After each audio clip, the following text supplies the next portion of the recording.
अस्सलाम वालेकुम friends, welcome back to my channel Laiba health tips. Friends, आज की इस वीडियो में मैं आपको बताऊंगी कि कुछ लोगों की गर्दन वक्त के साथ साथ काली हो जाती हैं, ख़ासकर ख़वातीन की, जिसकी मुख्तलिफ़ वजूहात होती हैं।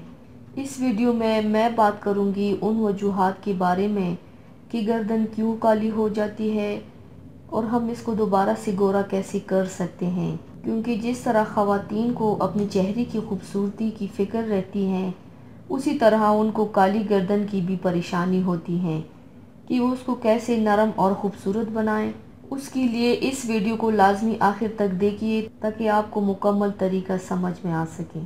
फ्रेंड्स, बहुत से लोग गर्दन की सियाही और गर्दन के दाग धब्बों से परेशान रहते हैं, जो दरअसल जिल्द की खराबी और बाज़ बीमारी की वजह से पड़ना शुरू हो जाते हैं। गर्मियों में ख़वातीन गर्दन की सियाही की वजह से बहुत परेशान रहती हैं।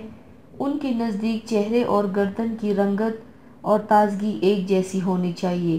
ख़वातीन अपने चेहरे की हिफाजत तो बड़े शौक़ से करती हैं, मगर वो गर्दन की देखभाल पे तवज्जो नहीं देती और उसे भूल जाती हैं। इसके बायस गर्दन काली और धब्बे पड़ना शुरू हो जाते हैं। तो चलिए शुरू करते हैं, पर इसके पहले प्लीज़ मेरे चैनल को सब्सक्राइब कर लीजिए और बेल आइकन को दबाइए एवरी लेटेस्ट ब्यूटी अपडेट को सबसे पहले पाने के लिए। गर्दन की सियाही ख़त्म करने के लिए ये आसान नुस्खा ज़रूर ट्राई करें। नींबू का रस 2 खाने की चम्मच, बादाम 10 अदद, एलोवेरा का गूदा 3 खाने के चम्मच, खीरा 1 अदद। तरकीब और तरीका इस्तेमाल। एलोवेरा में खीरे और बादाम की छिलकों को उतार कर डालकर अच्छी तरह पीस कर पेस्ट बना लें और उसमें नींबू शामिल करके मिक्स कर लें। इस पेस्ट को अपने चेहरे और गर्दन पर लगाएं और 15 मिनट के बाद उंगलियों को गीला करके आहिस्ता आहिस्ता 3 मिनट तक मसाज करें और ताज़ा पानी से धो लें। ये अमल रोज़ाना 1 माह तक लगातार करें। गर्दन की सियाही ख़त्म होने के साथ साथ चेहरे और गर्दन की रंगत एक जैसी हो जाएगी। अक्सर ख़वातीन मुंह धोते वक्त गर्दन का ख्याल नहीं रखती। इस बात का ख्याल रखें कि जब भी मुंह धोएं तो उसको रोज़ाना रात सोने से पहले कम अज़ कम 10 मिनट तक इस महलूल से चेहरे और गर्दन का मसाज करें।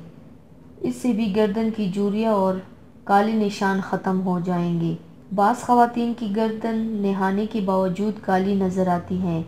चेहरे के साथ साथ गर्दन की भी वही ताजगी और शगुफ्तगी आनी चाहिए। अगर गर्दन की सफाई का ख्याल ना रखा जाए तो गर्दन पर सियाही और काले रंग के निशान उभरने लगते हैं। गर्मियों में गर्दो गुबार, जिस्म में पानी की कमी और बाज़ औक़ात मौसमी तब्दीली की वजह से भी गर्दन सियाह और धब्बे पड़ने लग जाते हैं। इसलिए जिस्म में पानी की कमी बिल्कुल ना होने दें, बल्कि इससे गर्दन की सियाही के साथ साथ आंखों के इर्द गिर्द सियाह हल्के पड़ने लग जाते हैं। तो व्यूवर्स, थैंक्स फॉर वॉचिंग। मेरी वीडियो को लाइक और शेयर ज़रूर कीजिएगा। मिलते हैं एक और नई वीडियो में, तब तक के लिए अल्लाह हाफिज़।